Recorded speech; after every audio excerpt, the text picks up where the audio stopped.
Good morning, my friends out there in YouTube space. My name is Ryan Freeman. Welcome to my life and welcome to another poem on this channel. There will be a reading and an analysis of the short poem entitled Leisure by W.H. Davies.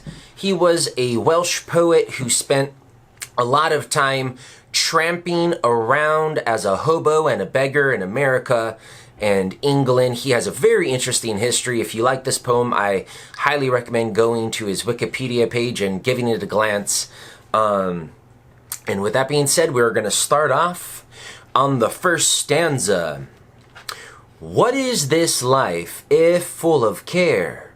We have no time to stand and stare.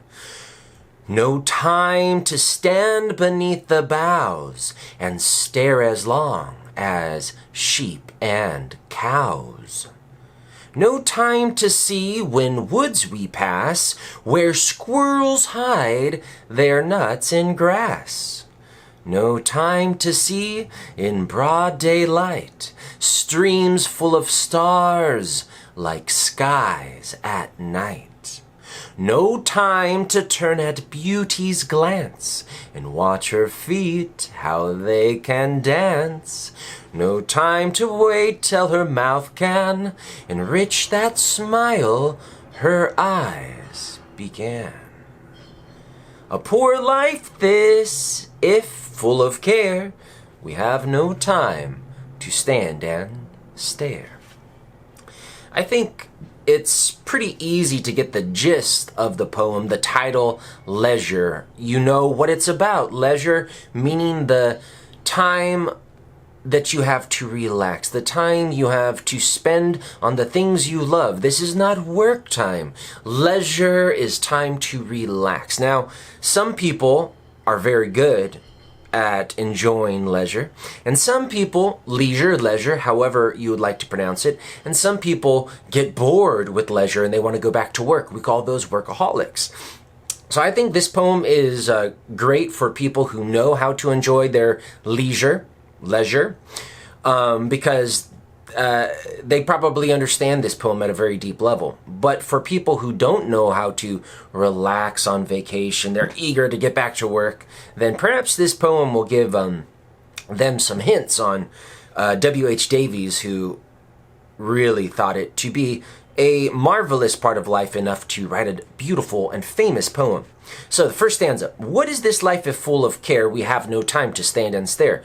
And this repeats, right? What is this life? Okay, what is this life? If full of care. Okay, if I spend this life caring, am I going to be able to pay my taxes this year? Am I going to be able to get my child into Harvard?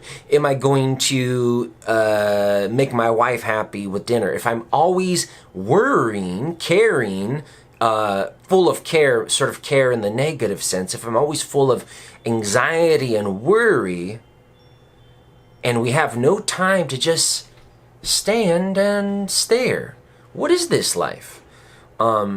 He alludes to it perhaps not being worth much if we can't just stand and stare, if we're always worrying about things. Next stanza. No time to stand beneath the boughs and stare as long as sheep and cows. The boughs are the branches of a tree. So if we don't have time to stand under, when is the last time that you ever stood under a tree, big tree, small tree, whatever, and just looked up at the leaves, the branches? There's life, there's birds, sometimes hawks will pass by.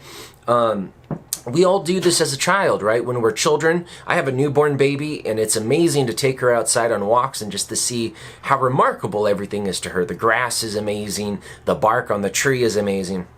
And so kids get that.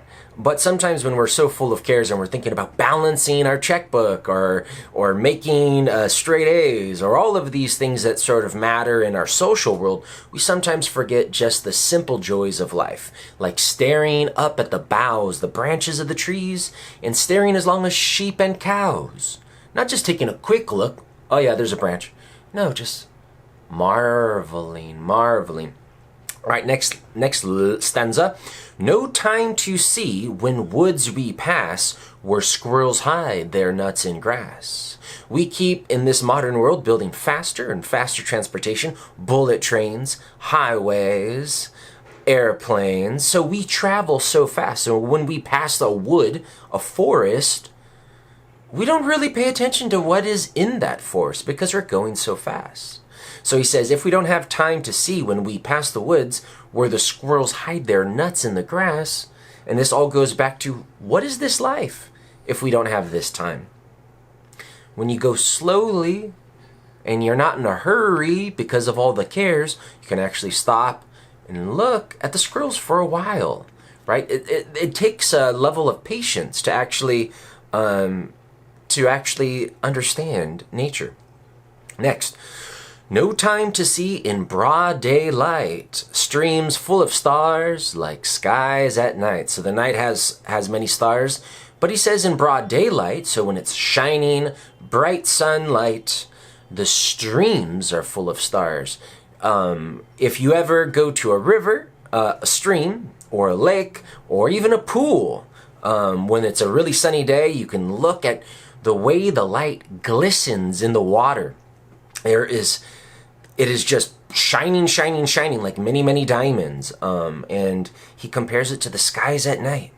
No time to turn at beauty's glance and watch her feet, how they can dance. So he capitalizes beauty because beauty, now poetry, poets have often sought beauty. Their life has been a continual pursuit of the beautiful.